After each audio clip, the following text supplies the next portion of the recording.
Ingeniería Química, acá de la universidad. Entonces estamos a menos de 48 horas de pasar a segundo año.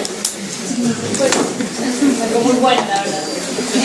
Tenemos hoy la presencia de ciertas personas de mi familiar y de los internistas.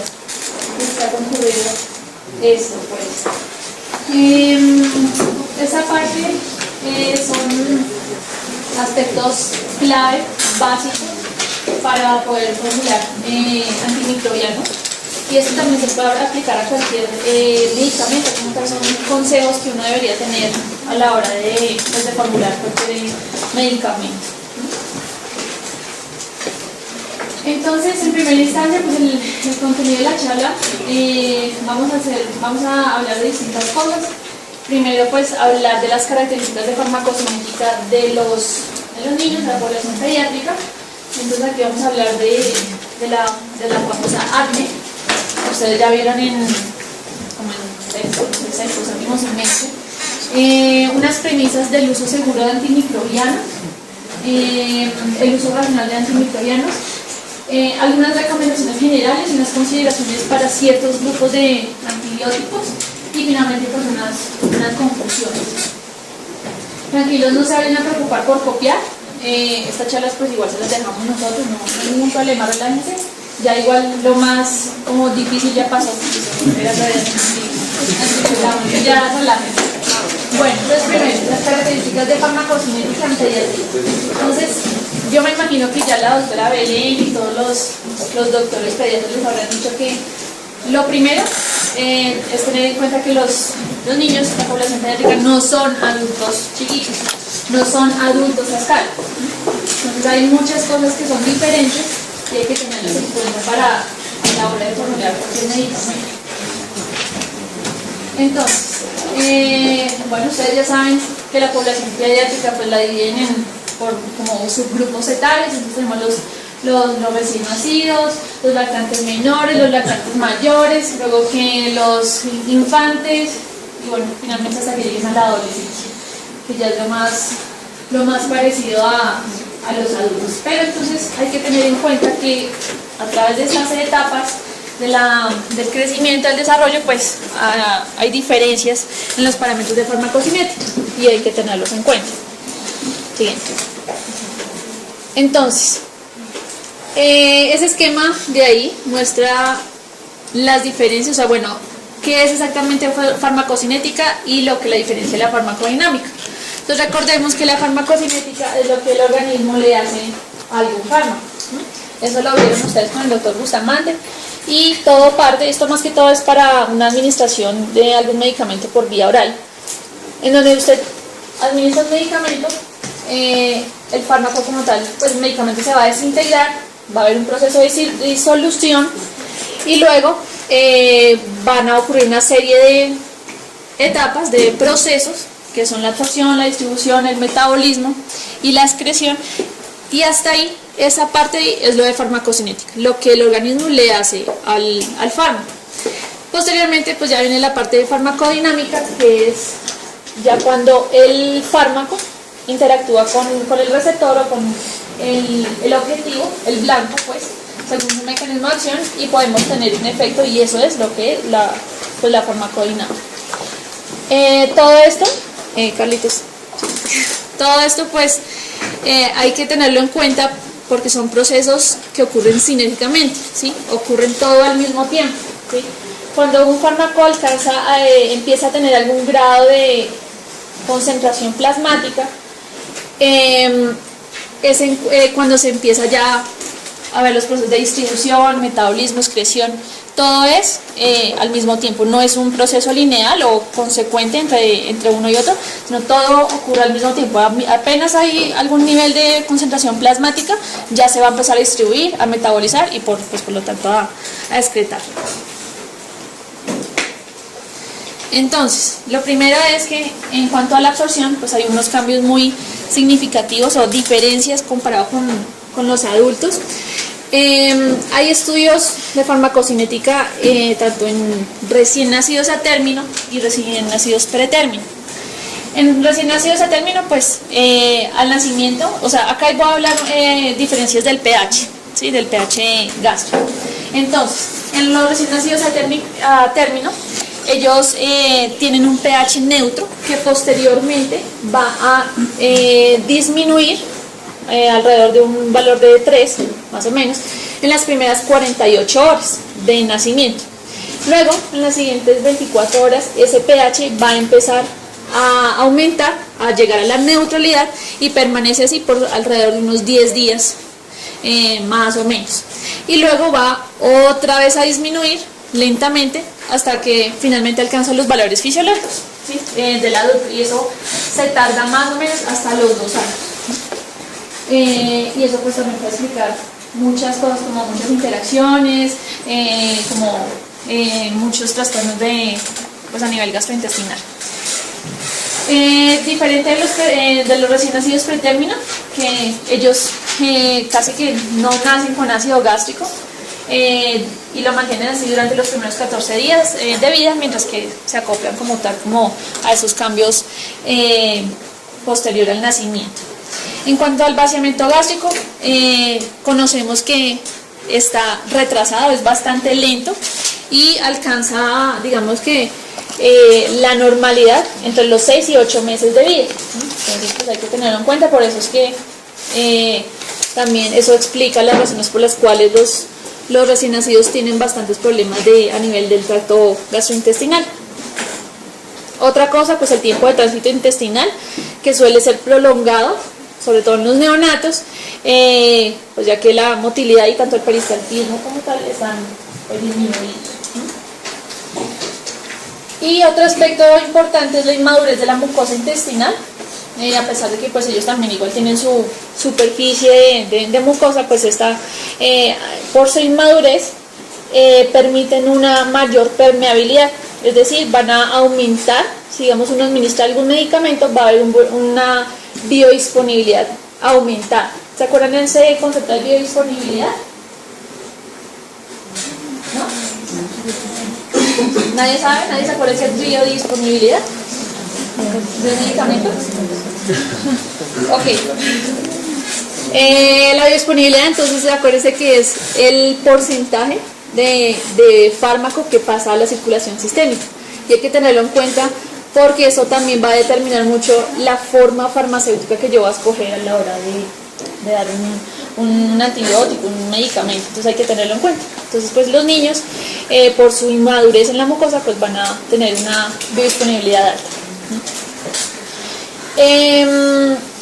Bueno, en cuanto a las diferentes vías de administración, entonces hay varias: la vía oral, la intramuscular, la intrarrectal, la vía tópica. Entonces, en primera instancia, pues la intramuscular es poco fiable, no se sugiere utilizarla porque puede tener una farmacocinética errática, puede que se absorbe, puede que no, entonces no se aconseja mucho.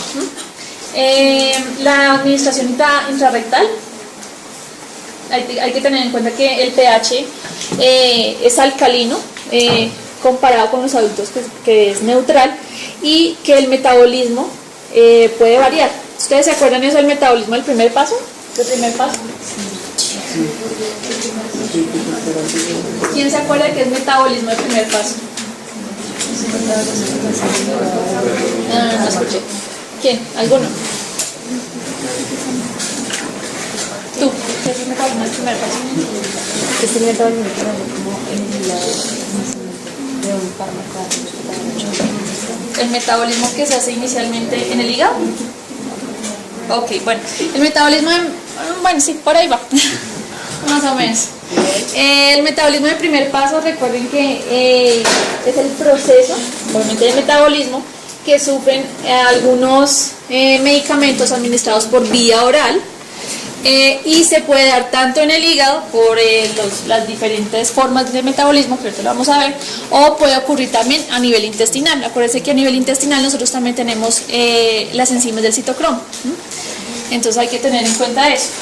Y dos, ahí en la parte cuando uno administra algún medicamento intrarrectal, puede pasar que no se absorba como uno lo espera. ¿Ustedes se acuerdan de la vascularización o del drenaje venoso del recto? ¿No se acuerdan? ¿Cómo es el drenaje venoso a nivel rectal? ¿Cómo es? Las hemorroidales. Superior, inferior, ¿cómo es la cosa? ¿No se acuerdan? Sí.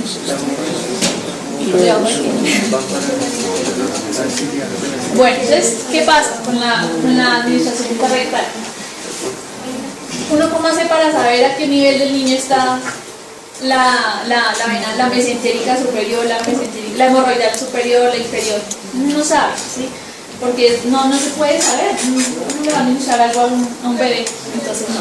Hay que tener en cuenta el drenaje, es porque si digamos, si uno administrara un medicamento por intrarrectal, si uno tiene la suerte de introducir el medicamento lo suficientemente alto, pues entonces puede haber drenaje venoso a nivel de la hemorroidal superior, que esa es la que va a drenar como tal a la mesentérica, y esta va a ser parte de la porta, va a formar la vena porta, eso va a hacer que pase más directamente al hígado.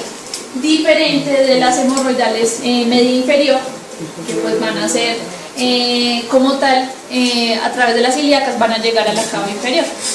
Entonces es muy diferente. Entonces, como debido a esa variación anatómica o a esas diferencias anatómicas, uno no puede saber exactamente si se va a absorber más rápido por una o por la otra. Entonces por eso no se aconseja esta vía administrativa. Además que pues no sé si ya los pediatras les habrán dicho, pero pues tiene implicaciones a nivel psicológico y todo ese componente, pues que ellos realmente no recomiendan pues la administración intrarrectal.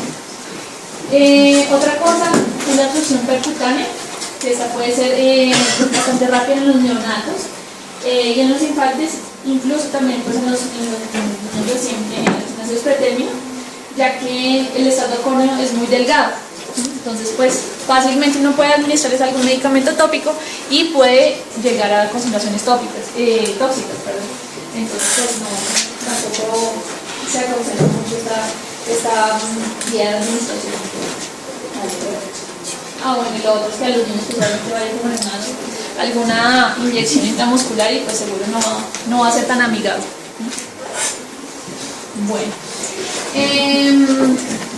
acá es un resumen de la parte de absorción.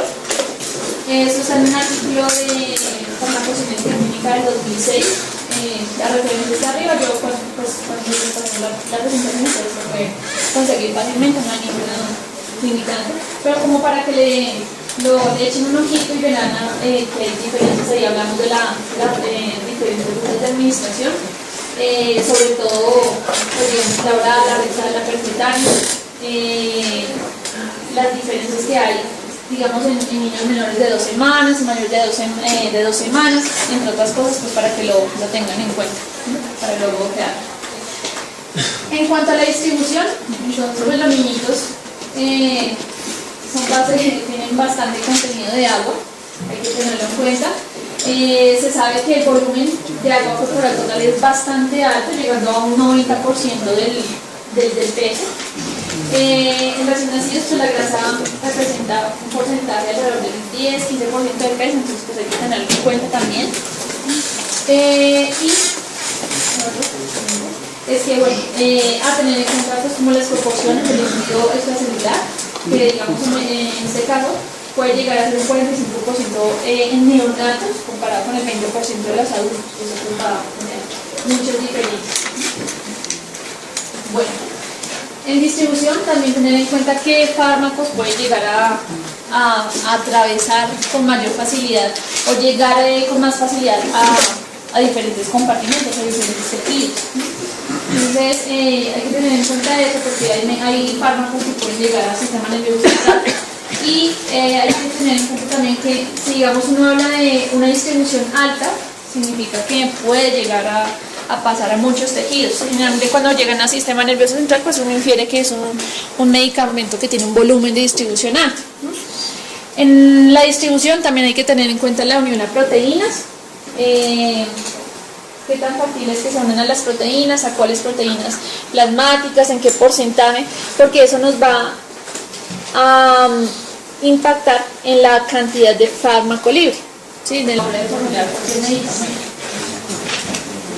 Entonces, bueno, ustedes ya saben que la población pediátrica pues la dividen por como subgrupos etarios. Entonces tenemos los recién nacidos, los lactantes menores, los lactantes mayores, luego que los infantes y bueno, finalmente hasta que lleguen a la adolescencia, que ya es lo más parecido a los adultos. Pero entonces hay que tener en cuenta que a través de la igual lo más como difícil ya pasó. Ya hablamos. Bueno, entonces primero, las características de farmacocinética en pediatría. Entonces, yo me imagino que ya la doctora Belén y todos los doctores pediatras les habrán dicho que lo primero es tener en cuenta que los niños, la población pediátrica, no son adultos chiquitos, no son adultos a escala. Entonces hay muchas cosas que son diferentes y hay que tenerlas en cuenta para poder formular antimicrobianos. Y esto también se puede aplicar a cualquier medicamento, como tal son consejos que uno debería tener a la hora de formular cualquier medicamento. Entonces, en primera instancia, pues el contenido de la charla, vamos a hablar de distintas cosas. Primero, pues, hablar de las características de farmacocinética de los niños, de la población pediátrica. Entonces, aquí vamos a hablar de química, acá de la universidad.